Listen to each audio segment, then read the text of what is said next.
Most of you would have heard that Fidel Castro, the former president of Cuba, passed away at the age of 90 over the weekend. In the end, the only thing that could defeat him was old age. He sent Batista and his right-wing death squads packing, he smashed the US puppets at the Bay of Pigs, and was a friend to all nations that struggled against racism and imperialism. After hearing all that, you will not be surprised to learn that I am a great admirer of Fidel Castro and his revolution. He liberated his country from rightist terror and defended his nation from American imperialism. He was also a great internationalist, sending thousands of Cuban doctors overseas to help people around the world. Not only a great revolutionary, but also a decent person who also played a vital role in the anti-colonial movement in Africa. So you will not be surprised to hear that Castro has been honored by the Nelson Mandela Foundation, but condemned and attacked by Trump and the right-wing media. That should tell you everything you need to know. Castro is honored by decent people who fought against apartheid in South Africa, whilst he is condemned by a bigoted, sleazy, and misogynist scumbag. Says it all. Castro hailed by liberation heroes, condemned by sleazy scumbags. Now, what did Castro do for the Cuban people besides freeing them from Batista's tyranny? Well, under his watch, child mortality plummeted, life expectancy massively increased, and illiteracy was almost entirely eradicated. It is also worth noting that Cuba has the best doctor-to-patient ratio in the world and a higher life expectancy than the US. On a side note, I noticed that Nigel Farage has come out and said that Cuba should embrace free market capitalism.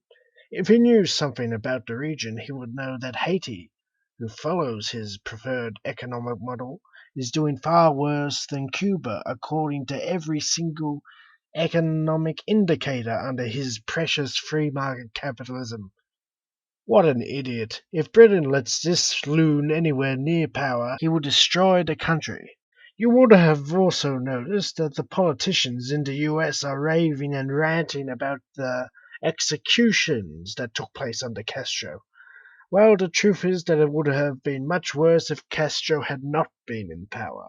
Many Cuban citizens had lost loved ones to Batista's repressive agents and would have taken actions into their own hands if the government had done nothing to bring Batista's thugs to justice. Even the US acknowledged that the vast majority of the Cuban people supported the execution of Batista's cronies. Outside Havana's presidential palace, hundreds of thousands rally at the call of revolutionary leader Fidel Castro, who estimated their number at 1 million. Most of the throng wears the colors of Castro's 26th of July movement. They are in an exultant mood as the man who overthrew the Batista dictatorship calls on them to approve the public trials and executions of pro-Batista figures guilty of war crimes and atrocities. The executions, some 250 to date, have been widely criticized by many as too hasty and summary, even if justified.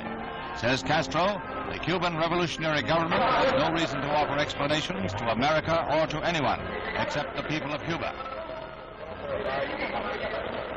Castro asks his audience if it favors the summary court-martial, and gets his answer in a roar of approval.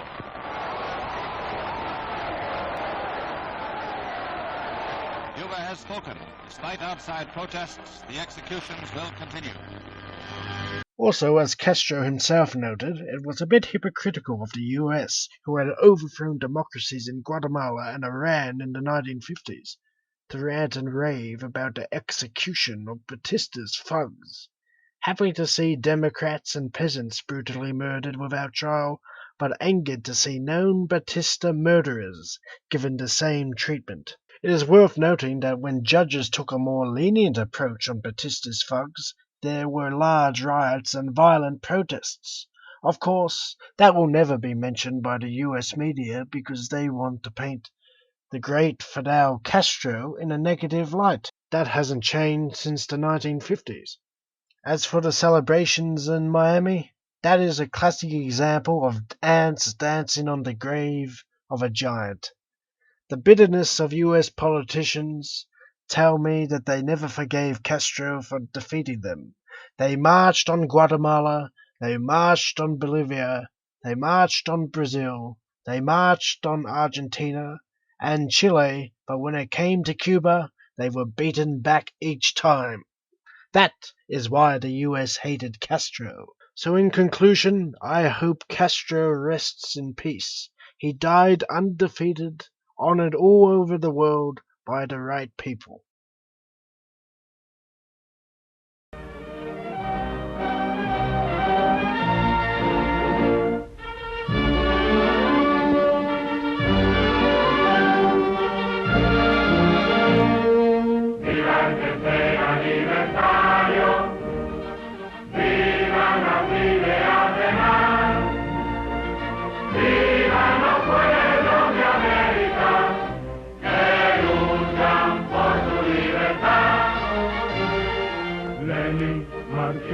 Fidel Castro son los días que inspiran a pelear por el triunfo del proletariado que lucha contra el capital.